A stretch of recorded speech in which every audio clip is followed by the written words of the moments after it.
ഇങ്ങനൊരു chicken recipe കിട്ടിയാൽ ആരായാലും വയറ് നിറയെ അങ്ങ് കഴിച്ചോളും. പൊറാട്ട ആയാലും ചപ്പാത്തി ആയാലും അപ്പം ആയാലും എന്തിൻ്റെ കൂടെയും ബെസ്റ്റ് കോമ്പിനേഷനാണ്. നല്ല ടേസ്റ്റാണ് കേട്ടോ. ഈ രീതിയിൽ ചിക്കൻ കൊണ്ടാട്ടം നിങ്ങൾ റെഡിയാക്കി എടുക്കുകയാണെന്നുണ്ടെങ്കിൽ ഞാൻ പൊറാട്ടയാണ് കേട്ടോ കോമ്പിനേഷനാക്കി എടുത്തിട്ടുള്ളത്. ചിക്കനിലേക്ക് കാശ്മീരി മുളക് പൊടിയും ഇഞ്ചി വെളുത്തുള്ളി പേസ്റ്റും ലെമൺ ജ്യൂസും ഉപ്പും കറിവേപ്പിലയും മഞ്ഞൾപ്പൊടിയും ചേർത്ത് നന്നായിട്ട് മാരിനേറ്റ് ചെയ്തിട്ട് 1 മണിക്കൂർ റെസ്റ്റ് ചെയ്യാൻ വയ്ക്കാം. അതിനുശേഷം നമുക്ക് ഓയിലിൽ ഇത് ഫ്രൈ ചെയ്തിട്ടെടുക്കാം. നമ്മൾ വേറെ കുക്ക് ചെയ്യുന്നൊന്നുമില്ല. ഈ ഒരു ഫ്രൈ ചെയ്യുമ്പോൾ തന്നെ നന്നായിട്ട് തന്നെ കുക്ക് ചെയ്തെടുക്കുക.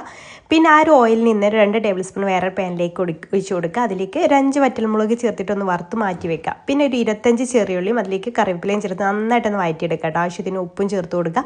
ഇതുപോലെ നന്നായിട്ട് വഴന്ന് വന്നാൽ ഒരു വലിയ പച്ചമുളക് 4ആയിട്ട് കീറിയിട്ട് ഇട്ട് കൊടുക്കുന്നുണ്ട്. പിന്നെ ഒരു 1.5 ടേബിൾ സ്പൂൺ ഇഞ്ചി വെളുത്തുള്ളി പേസ്റ്റും 2 ടീസ്പൂൺ കാശ്മീരി മുളക് പൊടിയും 1 ടീസ്പൂൺ മല്ലിപ്പൊടിയും 1/4 ടീസ്പൂൺ മഞ്ഞൾപ്പൊടിയും 3/4 ടീസ്പൂൺ ഗരം മസാലയും ചേർത്തിട്ട് നന്നായിട്ടൊന്ന് വഴറ്റിയെടുക്കുക. പിന്നെ അതിലേക്ക് മെയിൻ ഇൻഗ്രീഡിയൻ്റ് ആയിട്ടുള്ള ചില്ലി ഫ്ലേക്സ് ഒരു 4 ടീസ്പൂൺ ചേർത്തിട്ട് നമ്മുടെ എരിവിനനുസരിച്ച് കൂട്ടുകയും ചെയ്യാം കേട്ടോ.